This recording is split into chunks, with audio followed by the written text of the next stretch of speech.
Hi everyone, তো ফের আমি যাচ্ছি আউটিং এ বিকজ আমার ডক্টরের কাছে রিভিজিট ছিল আফটার 15 ডেজ। আর একটা জিনিস এবারের আমি লক্ষ্য করেছি, পাহাড়ে তো ঠান্ডা হয় সেটা তো স্বাভাবিক, বাট এবার পাহাড়ের থেকেও প্লেনসের জাস্ট নেক্সট লেভেলের ঠান্ডা। মা তো বলছিল আমাদের ওখানে মানে ওয়েস্ট বেঙ্গলে বহরমপুরে তো একদমই রোদ ওঠেনি এক সপ্তাহ ধরে, পাহাড়ে তাও রোদ উঠেছে।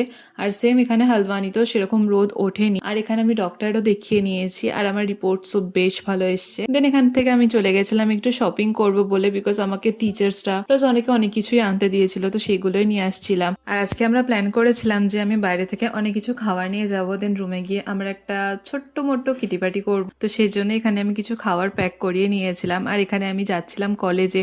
আর এই যে চড়াইটা দেখছো না, এটা উঠতে গিয়ে আমার যে কি দম বেরিয়ে যায় আমি কি বলবো। আর এবার যেহেতু আউটিং থেকে আমি একটু তাড়াতাড়ি চলে এসেছিলাম, তাই এসে আমার খিদে পেয়েছিল বলে আমি একটু ম্যাগি খেয়ে নিয়েছিলাম। আর এখানে এরা এদের বার্গার আনপ্যাক করছে আর প্রিয়াও চলে এসছে, আর সবাই মিলে বার্গারটা খেয়েছিলাম যেটা খুবই টেস্টি ছিল। তো আজকেরটা